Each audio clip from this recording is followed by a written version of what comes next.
ओम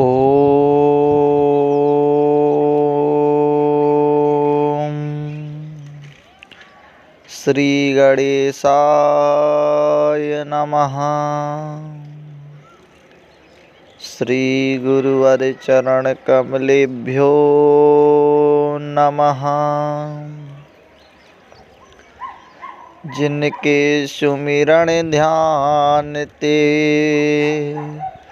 बनत सकल शुभ काज, सो गणेश वाणी सहित ज्ञान दीजिए आज। सिद्धि सदन करुणा अयन, सुंदर शील निधान। लक्ष्मण अरु सीता सहित श्री रामचंद्र भगवान। भरत शत्रुसूदन सहित द्रवहु सुकृपा आगार। चरण कमल अति प्रेम सो बंदहु बारंबार। बंदहु पद धरि धरणी सिर, महावीर हनुमान। बल बुद्धि विद्या दीजिए, निज जन मन अनुमान। भक्त भगवंत संत गुरु, चतुर नाम बपु एक। इनके पद वंदन किए, नासे विघ्न अनेक। मेरी भव बाधा हरो, राधा नागरी सोई। जातन की झाई पड़े, श्याम हरित द्युति होई। अकारण करुणावरुणालय, वक्तवांछा कल्पतरु, प्रणतपाल दीनदयाल, कृपा सिंधु, शील सिंधु, दया सिंधु। राघवेंद्र सरकार, जगत जननी माता जानकी, पराक्रम के प्रयागराज पवन सुत हनुमान जी महाराज, संत शिरोमणि विमल परमहंस श्री भरत जी महाराज और शत्रुघ्न जी के चरणों में कोटिशाह बारंबार प्रणाम निवेदित करते हुए मानस मार्तंड मानस के आद्य वक्ता शशांक शेखर भूत भावन करुणावतार विश्वनाथ माता पार्वती जी के चरणों में कोटिशाह प्रणाम करते हुए दास पर महती कृपा करने वाले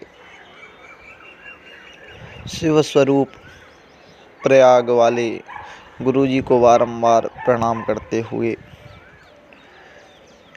कली पावनावतार गोस्वामी तुलसीदास जी, जिन्होंने संसार के ताप से दुखी मानवों पर कृपा करते हुए इस संसार सागर से पार करने के लिए नौका के स्वरूप इस मानस महाग्रंथ की रचना की इस प्रकार के परम पुरुष भगवान श्री राम के अनन्य सेवक गोस्वामी तुलसीदास जी के चरणों में बारंबार कोटिशः प्रणाम निवेदित करते हुए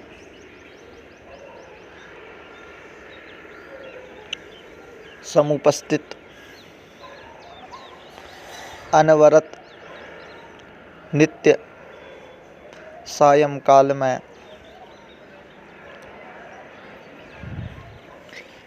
आरती, भगवान नाम संकीर्तन, तदुपरांत इस अमृतमयी कथा को श्रवण करने वाले सुधी श्रोताओं,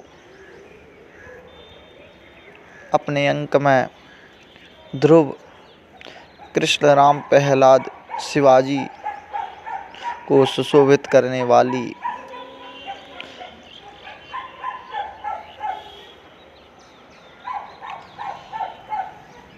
सीता, सावित्री, अनसुईया के चरणारविंदों का अनुसरण करने वाली भक्तिमती ममतामयी मातृशक्ति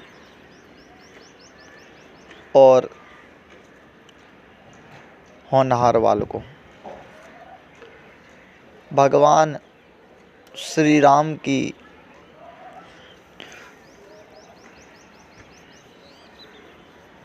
कथा पर आधारित इस संसार में अनेक ग्रंथों का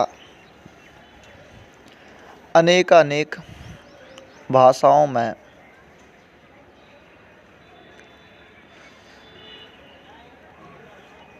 कवियों ने भगवान श्री राम के यश का गायन किया है,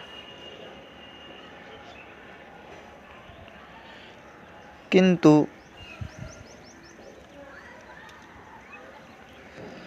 गोस्वामी तुलसीदास जी कृत श्री रामचरितमानस महाग्रंथ कोई ग्रंथ नहीं है। वस्तुतः वह भगवान श्री राम का शब्दशः विग्रह ही है। जिस प्रकार भगवान का वृक्ष रूपी विग्रह पीपल है,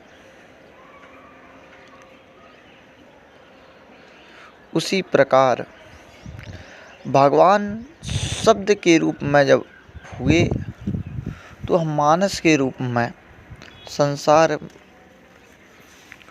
के हित के लिए मानस के रूप में ही प्रादुर्भाव हुआ है, प्रकट हुए।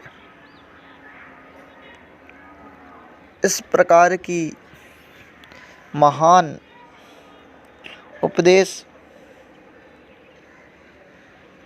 हम बाल्यकाल से ही संतों के मुखारविंदों से श्रवण करते हुए चले आ रहे हैं।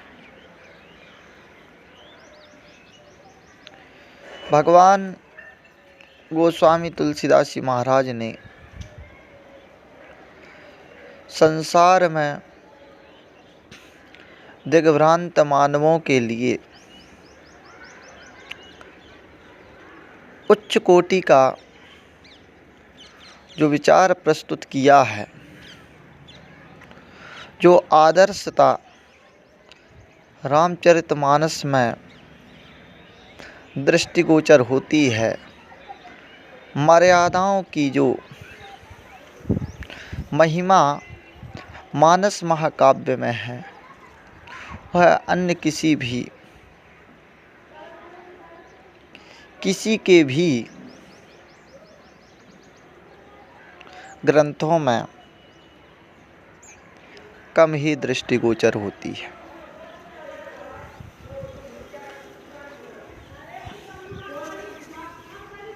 मानव के जीवन में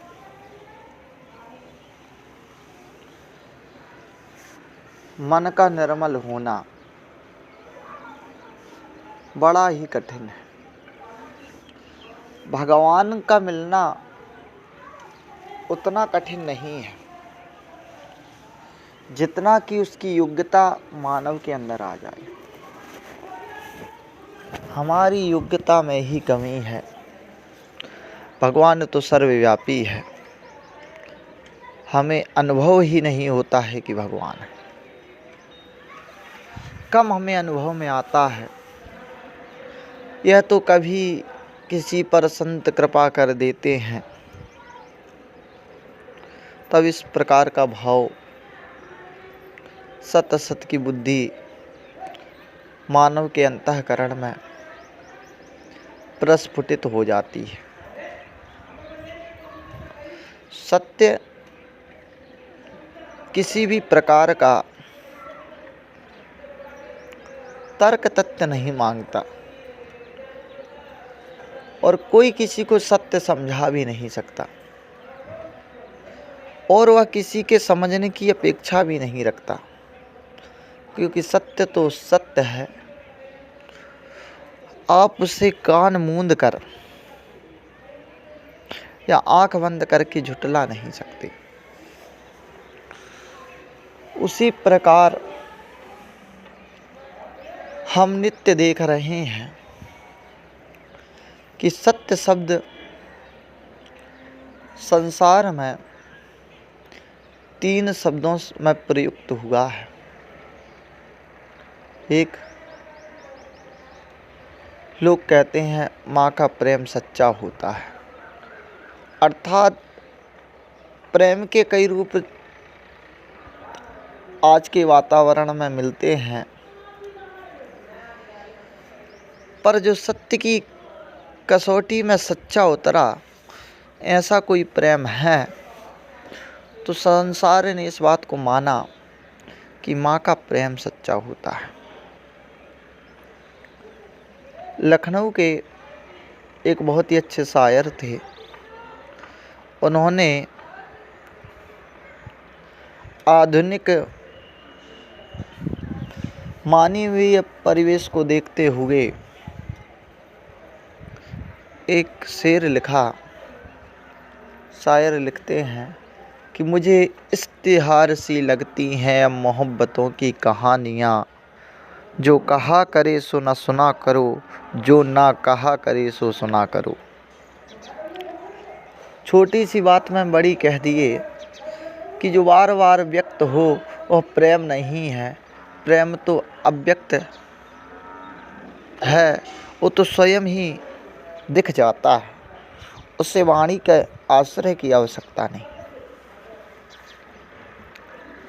तो माँ का प्रेम सच्चा होता है। दूसरा, लोगों ने कहा साचे दरबार की जय, अर्थात जगत जननी जिसने इस सृष्टि का निर्माण किया, आद्य शक्ति माँ भगवती दुर्गा, उसका दरबार सच्चा है। समय समय पर इस संसार में माँ ने अपनी महिमा को प्रकट भी किया है। और लोग कहते हैं राम नाम सत्य है, अर्थात राम का नाम भी सत्य है। जिस राम नाम की महिमा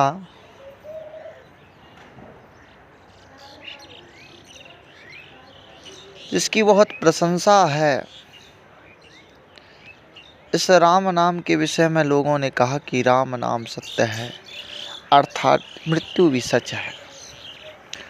राम नाम को मृत्यु के साथ जोड़ दिया।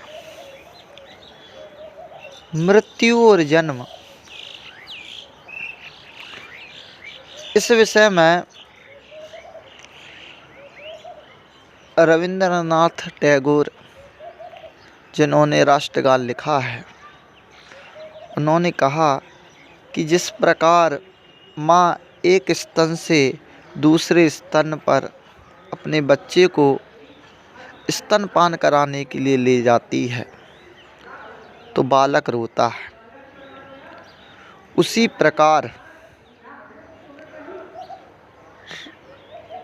जन्म से जीव जब मृत्यु की ओर जाता है तो यह समझता है कि वह कष्टप्रद है, पर वह कल्याणकारी है।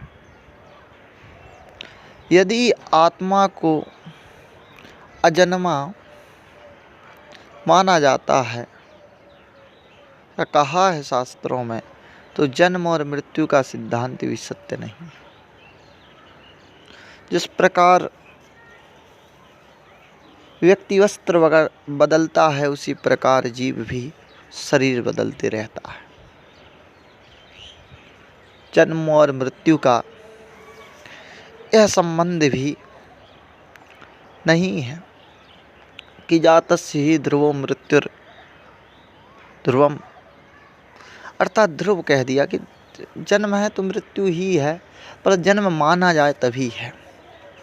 कहने का अभिप्राय है कि षड दर्शनों ने ब्रह्म को सत्य माना और ब्रह्म स्वरूप अक्षर राम नाम को सत्य कहा कि राम नाम सत्य है। राम नाम सत्य तो है,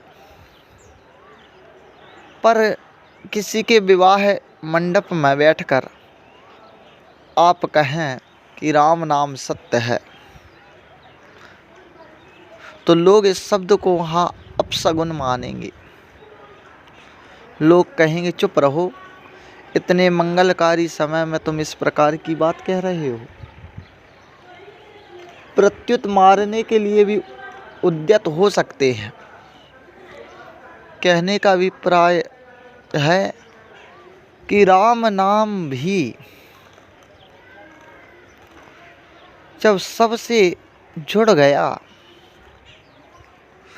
तो वह भी अपनी उत्कृष्टता को छोड़ दिया।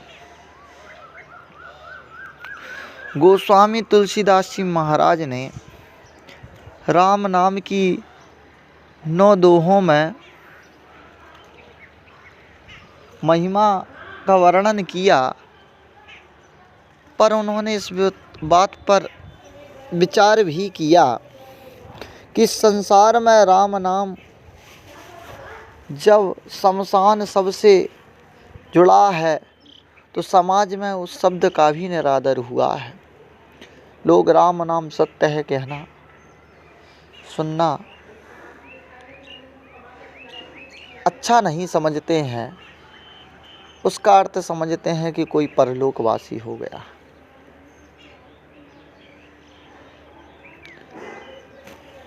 इसलिए इस बात को वहाँ पर गोस्वामी तुलसीदास ने नहीं लिखा।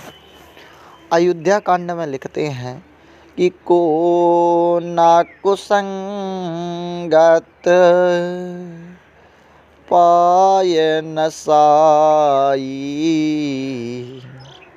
रहे न नीच मत चतुराई। को न कुसंगत पाय न साई। इस संसार में कौन है जो कुसंग को प्राप्त करके नष्टता को ना प्राप्त हुआ हो। कुसंग मिला और व्यक्ति अवनति को प्राप्त हो जाता है, वो पतित हो जाता है। और जो पतन से बचाए वह पत्नी है। पतनात्रायतीति पत्नी। तो यह मातृशक्ति सदैव आदरणीय है, जो एकाग्रचित्त होकर शीघ्र ही अपने गृह कार्यों का संपादन कर कर इस स्थान पर आकर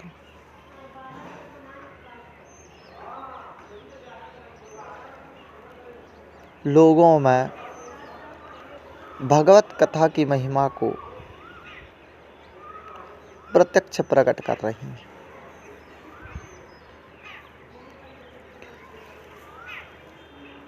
तो कुसंग से बचने का मन में कुत्सित विचार ना आए, उसके लिए ज्ञान की आवश्यकता है।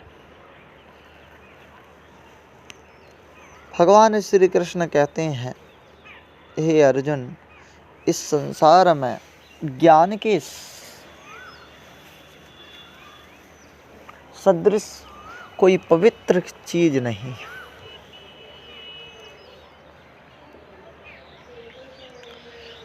और हम नित्य ज्ञान यज्ञ में अपनी श्वास प्रश्वास, अपने समय का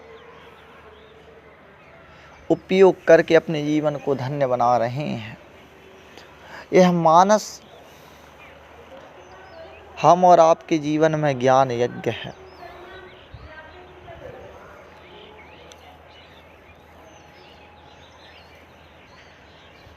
और इस ज्ञान यज्ञ में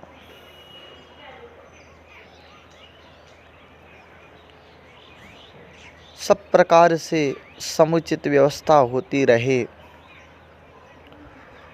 उसका ध्यान भी समिति रखती है। कहने का अभिप्राय है कि वस्तुतः संसार में जानने समझने करने योग्य कई कर्म हैं, किंतु सद्य ही मन को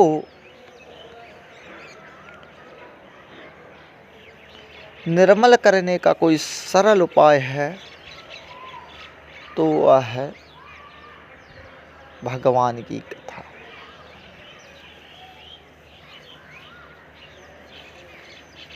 आप तीर्थराज प्रयाग जाइए, त्रिवेणी संगम में स्नान कीजिए, वेणी माधव अक्षय वट का दर्शन कीजिए। इसका फल आपको अनेक जन्मों के बाद प्राप्त होगा, किंतु साधु समाज प्रयाग सत्संग रूपी जल में स्नान करने से यह जो मन है तुरंत ही निर्मल हो जाता है। गोस्वामी तुलसीदास ने इस भाव को इंगित करते हुए अर्धाली लिखी है कि मज्जन फल पेखिय तत्काला, काक हो ही पेक बकहूँ मराला। इस संत समाज में भगवान श्री राम की राम कथा गंगा में स्नान करने से मनुष्य तुरंत ही तत्काल इसका फल उसके दृष्टिगोचर हो जाता है। काक होई पिक बकहु मराला, जो कौआ है वह कोयल बन जाता है, और जो बक है, बगुला है, वह हंस बन जाता है। अर्थात कामी काक विलाक विचारे, जो काम में प्रवृत्त व्यक्ति है उसका कारण है अज्ञान, और अज्ञान मिट जाने से व्यक्ति के हृदय में जब ज्ञान प्रस्फुटित होता है तो उसे यह पता चल जाता है कि मुझे किस मार्ग पर जाने से मेरा कल्याण होगा। फिर वह कंटक जिस पथ पर बिछे हों उससे जाना वह सही नहीं समझेगा।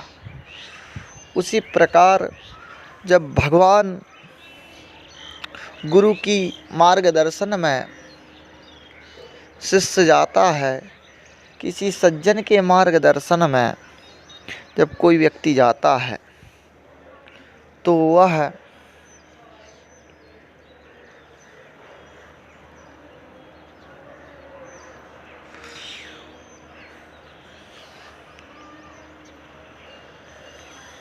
सज्जन उसे सतपथ मार्ग दिखाते हैं। यही है। इस समय जितना हम आप सब वैभव देख रहे हैं, यह तो कुछ भी नहीं है। इसके पहले इससे अधिक भी वैभव लोगों को प्राप्त हुआ। उसके बाद भी शांति व्यक्ति के अंतःकरण में नहीं हुई, तो बुद्धिजीवों ने लोगों को ज्ञान की ओर प्रेषित किया कि ज्ञान प्राप्ति से ही व्यक्ति के हृदय में शांति प्रस्फुटित हो सकती है, क्योंकि भगवान को स्वयं ज्ञान स्वरूप कहा गया है। कहा वंदे बोधमयम नित्यम। नित्य बोधमय कौन है? कि गुरु नित्य बोधमय। ज्ञान अखंड एक सीतावर। अखंड ज्ञान स्वरूप कौन है? कि सीतावर राम ही अखंड ज्ञान स्वरूप है। ज्ञान अखंड एक राधावर। ज्ञान अखंड एक उमावर। कहा कि एक जो है यही अखंड ज्ञान के स्वरूप है। भगवान का नाम ही है सत्य चित चित अर्थात ज्ञान ज्ञान स्वरूप। और ज्ञान से आनंद की प्राप्ति होती है। भगवान को आनंद स्वरूप कह दिया। उस परम मंजल मंगलमयी गाथा में प्रवेश करें। हम प्रसंग चल रहा था कि भगवान श्री रामचरित मानस में संत शिरोमणि हनुमान जी महाराज के चरित्र का वर्णन चल रहा है। भगवान श्री हनुमान जी महाराज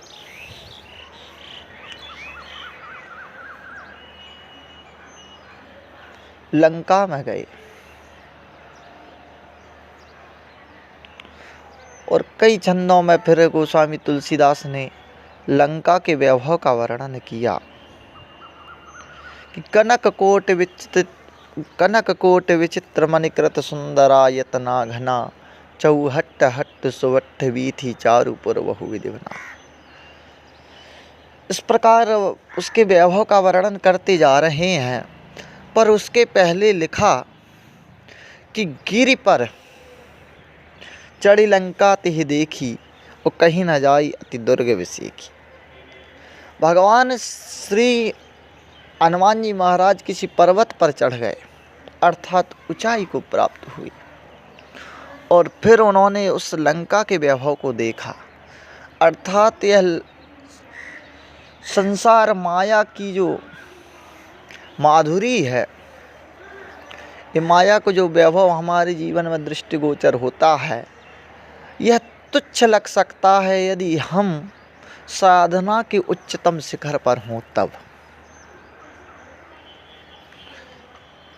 जितने भी वैभव हैं नरनाग सुर गंधर्व कन्या रूप मुनि मन मोयहि, कितनी बात कही है कि सब होते हुए भी यह सब नगण्य तुच्छ चीज़ें लगने लगेंगी यदि भक्त अपनी साधना के उच्चतम शिखर पर हो तब। और इस प्रकार बहुत विचार करने के बाद रात्रि में भगवान श्री राम हनुमान जी ने राम जी का स्मरण करते हुए प्रवेश किया। प्रवेश करने के बाद सूक्ष्म रूप में श्री हनुमान जी महाराज लंका में जहाँ तहाँ शांति को देने वाली वही माने चैन को शांति को देने वाली देही वही देही की खोज कर रहे हैं कि वह शांति स्वरूपा सीता कहाँ है।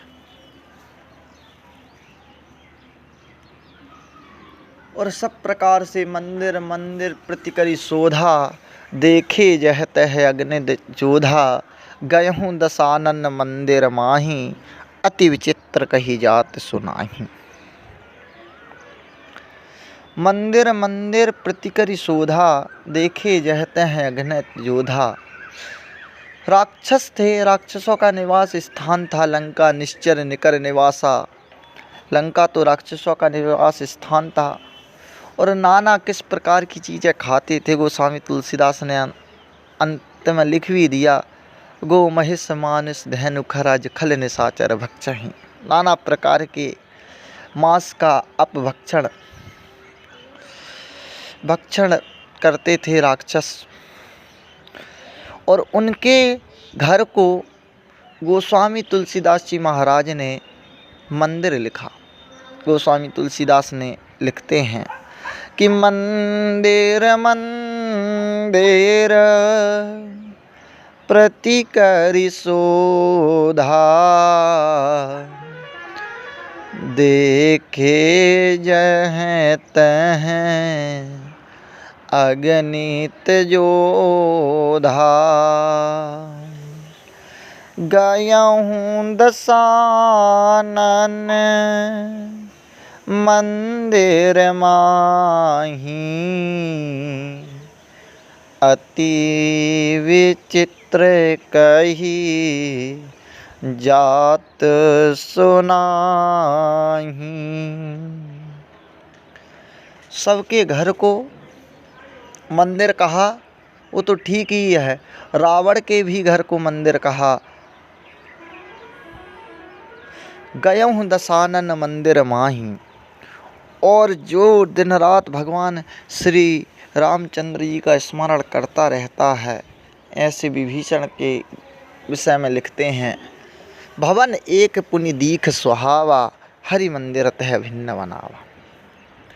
कितनी अद्भुत लेखनी है गोस्वामी तुलसीदास की कि जहाँ संत रह रहा है उसके घर को भवन कहा, और जहाँ राक्षस सो रहा है उसके घर को मंदिर कहा। क्यों? क्योंकि भगवान श्री गोस्वामी तुलसीदास ने लिखा कि गयहूँ दसानन मंदिर माही। संत शिरोमणि जिनके हृदय में स्वयं भगवान श्री राम निवास करते हैं, ऐसे पराक्रम के प्रयागराज पवन पुत्र हनुमान जी महाराज जिस घर में प्रवेश करेंगे वो तो मंदिर हो गया। इसलिए लिखा कि जहाँ गए भगवान के जाते ही पैर पड़ते ही वो मंदिर हो गया। कि मंदिर मंदिर प्रति करी शोधा, देखे जहते है अगणित जोधा। अनेक जोधों को भगवान ने देखा। गयहूँ दसानन मंदिर माही। फिर दसानन मंदिर अर्थात दसानन रावण, जहाँ पर गोस्वामी तुलसीदास कितने मर्यादित हैं। अति विचित्र कही जात सुनाही। अति विचित्र क्या है? जिस पर त्रिभुवन के राजा भगवान श्री राम और माता जानकी जी जिस मंडप में विराजित हुए उसका वर्णन गोस्वामी ने कर दिया। वहाँ पर उनको अति विचित्र नहीं लगा। एक से एक समय पर भगवान वर्णन करते रहे। इस प्रकार की क्या थी जो रावण के घर को अति विचित्र कहा है कि गयहूँ दसानन मंदिर माही, अति विचित्र कही जात सुनाही। विचित्रता तो यह थी रावण के भवन में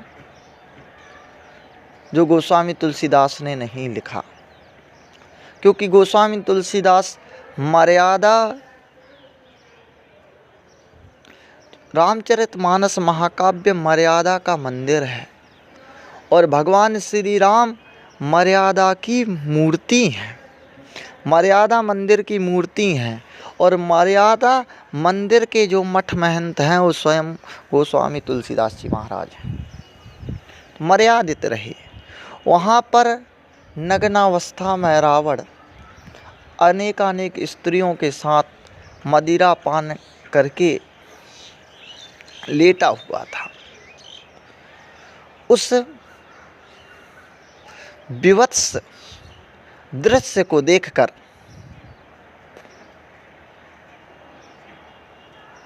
हनुमान जी महाराज को अत्यंत हृदय में कष्ट प्राप्त हुआ। उन्होंने कहा कि यदि इस समय इस दुष्ट को मैं यदि दंड ना दूं तो यह भी ठीक नहीं है। भगवान श्री हनुमान जी सरकार ने उसी समय जो रावण की शिखा थी चोटी और मंदोदरी के जो बाल थे उनमें गांठ बांध दी, और गांठ बांधने के बाद उसी दीवार पर एक संस्कृत में पद्य लिख दिया। और पद्य लिखने के बाद गोस्वामी तुलसीदास जी ने कहा इस प्रसंग को छुपाकर, और वहाँ से श्री हनुमान जी महाराज चल दिए। वहाँ पर जानकी जी की प्राप्ति नहीं हुई। अब सुबह प्रातः काल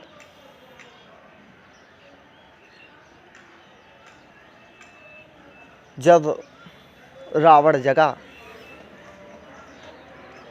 नींद खुली उसकी, तो देखता है थोड़ी देर बाद जगा हो रावण, प्रातः काल नहीं। और थोड़ी देर बाद जब रावण की नींद खुली तो उसने देखा कि मेरी और मंदोदरी की चोटी बंधी हुई है, और वह संस्कृत में एक क्लिष्ट पद्य लिखा है। उससे इतना विद्वान होने के बाद भी रावण नहीं पढ़ सका। रावण ने ब्रह्मा जी को बुलाया और ब्रह्मा जी उसी तत्क्षण प्रकट हुए और कहे कि इस पद्य में लंकेश यह लिखा है कि यह चोटी किसी भी प्रकार से खुलेगी नहीं। यदि मंदोदरी अपने हाथों से रावण के मुख पर 100 थप्पड़ मार दे तो यह गांठ स्वयं ही खुल जाएगी, और अन्य किसी प्रकार से ये खुलने वाली नहीं। कितने मर्म जानते थे हनुमान जी महाराज। उसके बाद मंदोदरी ने रावण को 100 थप्पड़ मारे, चपत लगाई, और मंदोदरी के हृदय में भी बड़ा कष्ट है और रावण को तो कष्ट है ही। और इस प्रकार अनुचित कार्य करने का दंड भी हनुमान जी महाराज ने दे दिया। यह कोई कपोल कल्पित कथा नहीं है। नारसिंह उपपुराण है, उसमें इसका वर्णन है। संतों के मुख से हमने इस कथा को श्रवण किया तो अति विचित्र कही जात सो नाही, और शयन किए देखा कपिते ही मंदिर महु न दीख वही देही। शयन किए देखा कपिते ही, वहाँ पर श्री रावण को सोते हुए हनुमान जी ने देखा, और मंदिर में वहाँ जानकी जी उन्हें प्राप्त नहीं हुई। इस प्रकार मंदिर में जानकी जी की प्राप्ति तो रावण को नहीं हुई।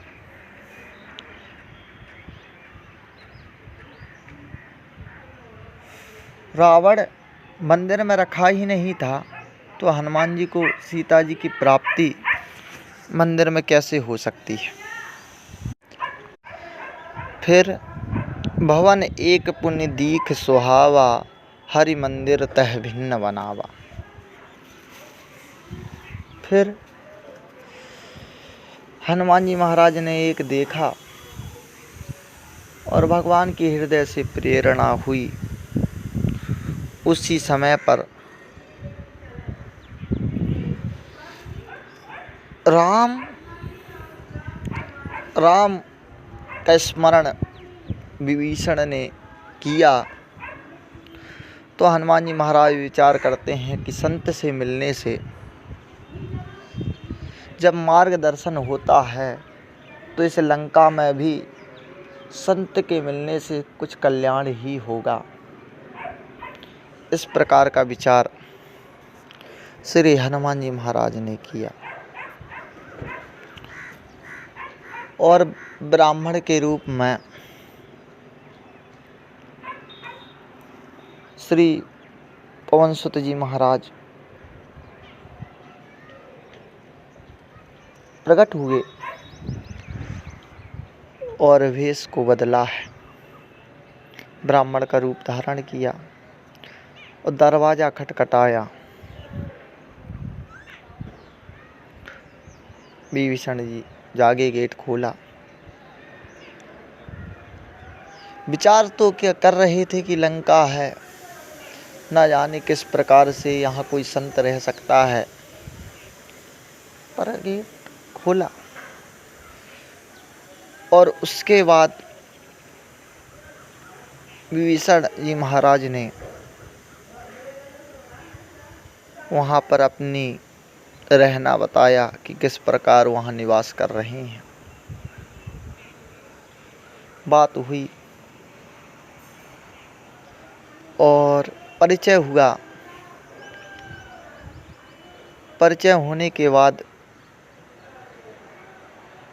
भगवान श्री हनुमान जी महाराज ने कहा, हे विभीषण भैया, अब मैं माता जानकी जी को देखना चाहता हूँ। और उस मार्ग को श्री विभीषण जी महाराज ने बताया और भगवान श्री हनुमान जी महाराज जानकी जी के पास जाने के लिए आतुर होकर चले और वहाँ अशोक वृक्ष की ऊपर भगवान विराजित हुए और नीचे माता जानकी जी भगवान श्री रामचंद्र जी का स्मरण कर रही हैं। दुख है और माता जानकी जी भगवान श्री राघवेंद्र सरकार का स्मरण कर रही हैं।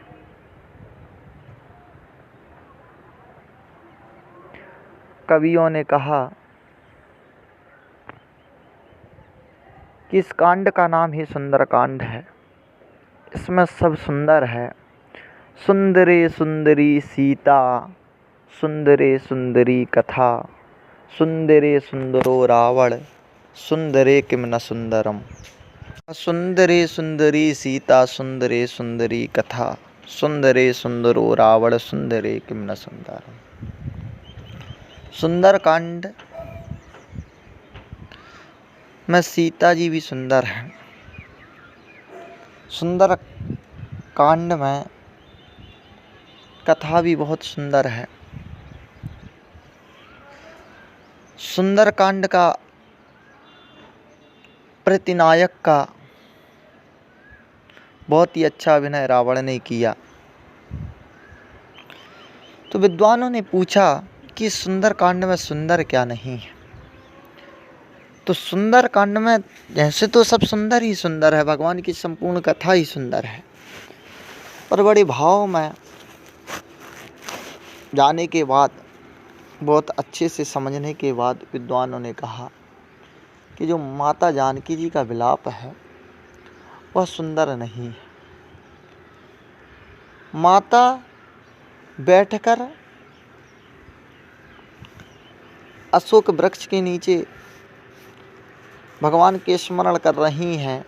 उनके मृग लाने के लिए जाते समय जो छवि है उसका स्मरण कर रही हैं, राम राम का स्मरण कर रही हैं।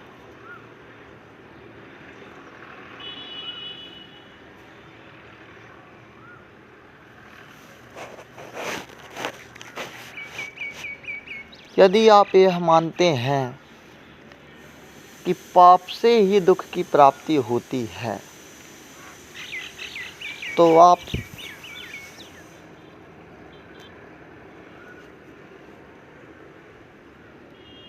प्रकृति सृष्टि की नियम और शास्त्र की गंभीरता से अनभिज्ञ है। आप नहीं समझते, आप दुख के सही सिद्धांतों को नहीं समझ सके। यदि आप यह मानते हैं कि पाप करने मात्र से दुख की प्राप्ति होती है, ठीक है, पाप से दुख की प्राप्ति होती है, ये सच है। पर पुराणों में ऐसा भी कहीं कहीं आख्यान आया है कि बड़े पुण्यात्मा लोगों को भी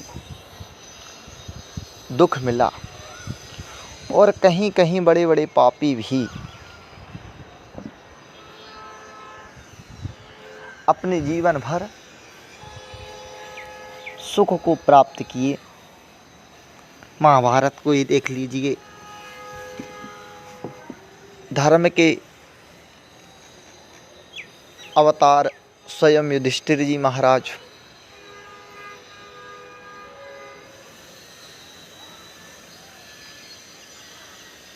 वनवास और अज्ञातवास उन्हें प्राप्त हुआ, उसके पहले भी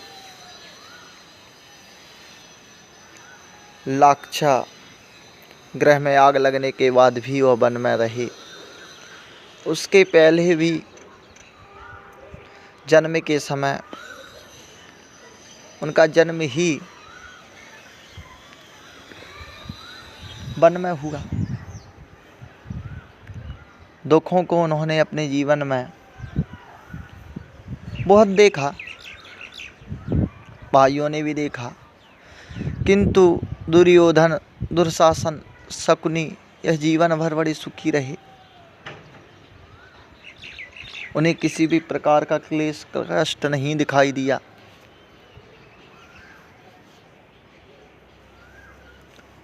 कहने का अभिप्राय है, उदाहरण यही बात को पुष्ट करते हैं कि सुख और दुख जो प्रकृति में है, इनका मन से संबंध है। सुख दुखाद्युपलब्धि साधन इंद्रियम मनः। सुख दुख की अनुभूति मन के द्वारा होती है और दुख केवल पाप से ही प्राप्त होते हैं, यह बात नितांत बिल्कुल सत्य नहीं है। कभी कभी पुण्य से भी दुख की प्राप्ति होती है। आपने देखा हो कई संतों के जीवन में दुख की प्राप्ति हुई, तब उनके जीवन में बदलाव हुआ। गोस्वामी तुलसीदास जी ने भी दर दर भटके और अंत में फिर कवि कुल शिरोमणि विद्वज्जनों ने उन्हें विद्यासागर कहा।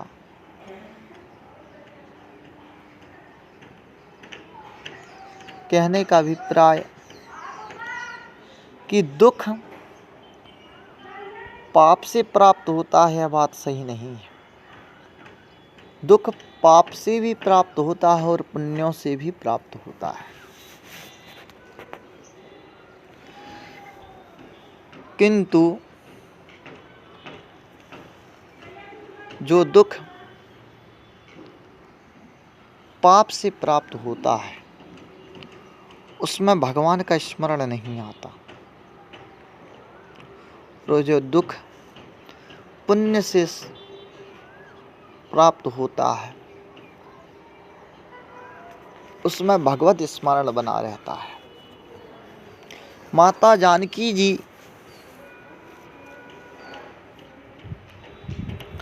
अब जगत जननी है, उनके लिए तो ये लीला है, पर कथा है, प्रसंग है, अनेकानेक प्रसंग। इस प्रकार के प्रसंगों का शास्त्रों में वर्णन कभी इस भाव से कहता है कि भगवान की कथा तो सुंदर है ही, सब प्रकार से है, पर संवाद और लीला बहुत जीवन में शिक्षा देती है। हम अपने जीवन में, पूर्ण जीवन में भी उतना अनुभव से प्राप्त करना चाहें तो प्राप्त नहीं कर सकते जितना ऋषियों ने अपनी तपश्चर्या से हमें शास्त्रों के द्वारा सहज में ही दे दिया।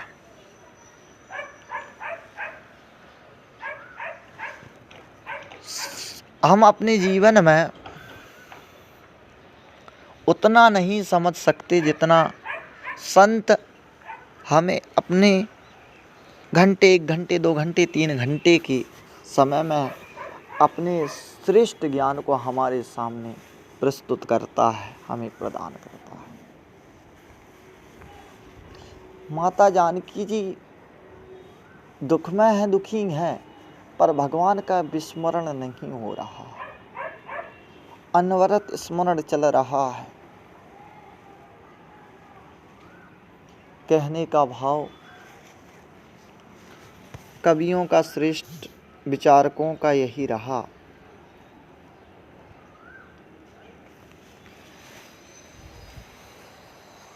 कि पाप और पुण्य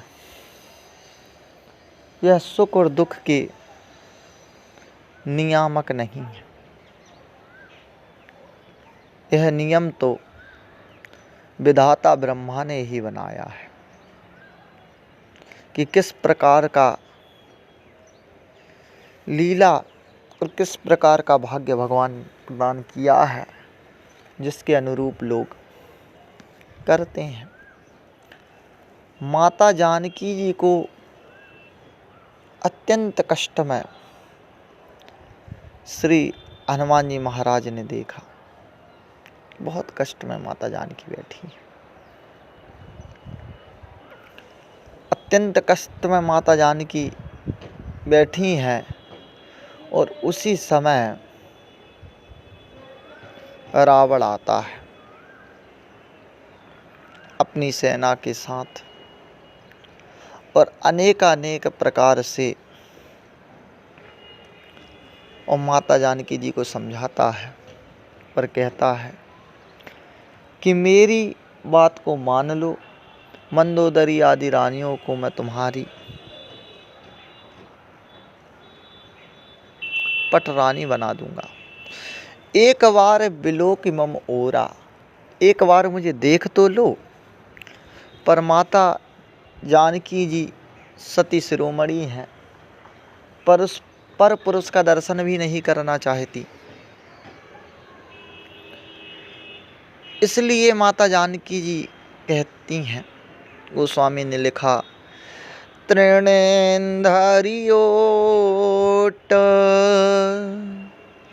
कहती वही देही,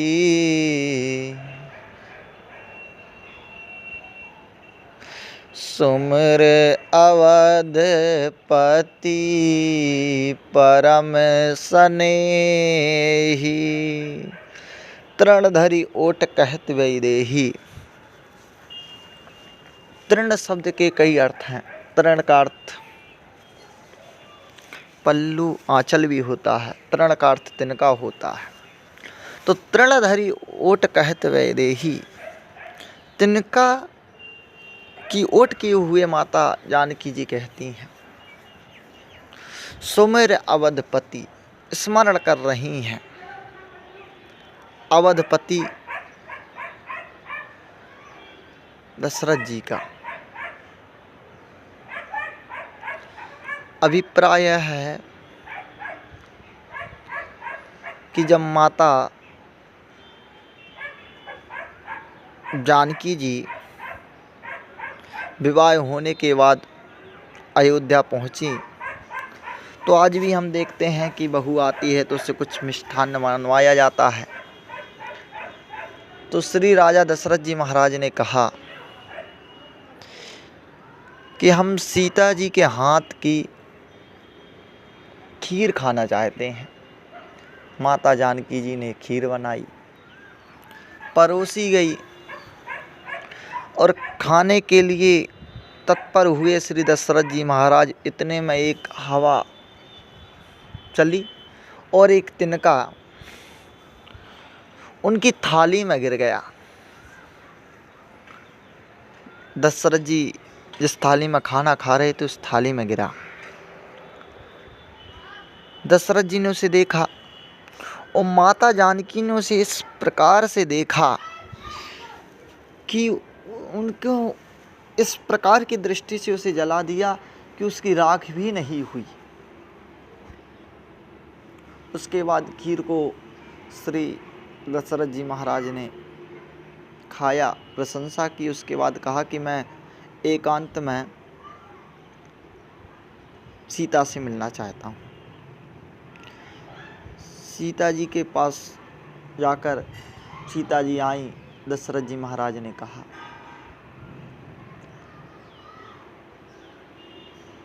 ये आप जगत जननी है, मैं ये जानता हूँ।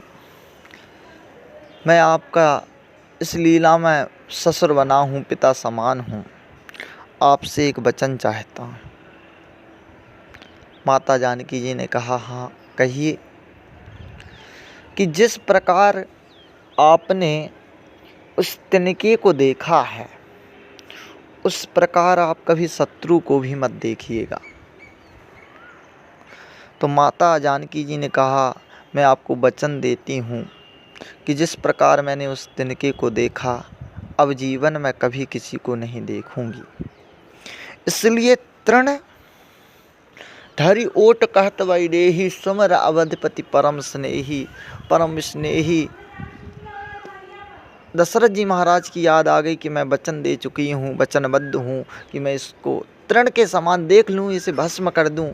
किंतु इसे मैं इसलिए नहीं देख रही हूँ क्योंकि मैं वचन टूट जाएगा। इस प्रकार का वर्णन आख्यान अनेक अनेक रामायणों में मिला है। गुरु और संतों की कृपा से हमें भी प्राप्त हुआ। कहा तृण धरि ओट कहत वैदेही। किसी कवि ने कहा कि माता जानकी स्वयं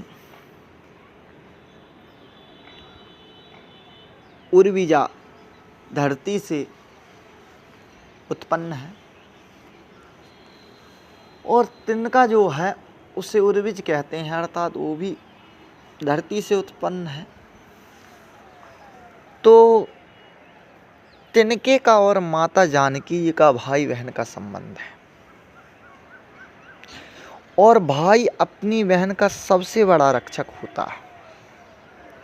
तो इसलिए तृण धरि ओट कहत वैदेही, अपने भाई को सामने खड़ा करके कहती हैं माता कि मेरा भाई जब तक मेरे साथ है तब तक तुम मुझसे कुछ भी नहीं कह सकते। तृण धरि ओट कहत वैदेही सुमिर अवधपति परम स्नेही। कई उस दशरथ जी को स्मरण कर रही हैं कि उनके कारण तू आज बच गया, नहीं तो तुझे तो मैं अपनी एक दृष्टि मात्र से ही धुआं कर दूं, भस्म सात कर दूं। इस प्रकार का भाव रखा है। कहने का अभिप्राय, संतों ने बहुत प्रकार से भगवान की लीला का वर्णन किया है और इस प्रकार माता जानकी जी अत्यंत दुखी होकर तृण धरि ओट कहत वैदेही और कुछ कहती हैं कि मैं किसी भी प्रकार से रावण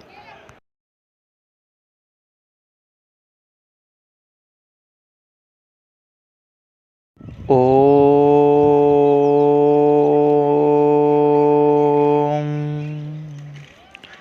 श्री गणेशाय नमः। श्री गुरुवर चरण कमलेभ्यो नमः। जिनके सुमिरन ध्यान ते बनत सकल शुभ काज, सो गणेश वाणी सहित ज्ञान दीजिए आज, सिद्धि सदन करुणा अयन, सुंदर शील निधान, लक्ष्मण अरु सीता सहित, श्री रामचंद्र भगवान, भरत शत्रुसूदन सहित, द्रवहु सुकृपा आगार, चरण कमल अति प्रेम सो, बंदहु बारंबार, बंदहु पद धरि धरणी सिर, महावीर हनुमान, बल बुद्धि विद्या दीजिए, निज जन मन अनुमान, भक्त भगवंत संत गुरु, चतुर नाम बपु एक, इनके पद वंदन किए, नासे विघ्न अनेक, मेरी भव बाधा हरो, राधा नागरी सोई, जातन की झाई पड़े, श्याम हरित द्युति होई।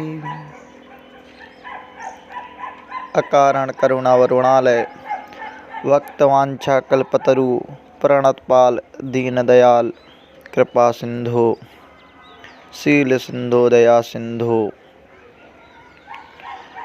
राघवेंद्र सरकार, जगत जननी माता जानकी, पराक्रम के प्रयागराज पवन सुत हनुमान जी महाराज,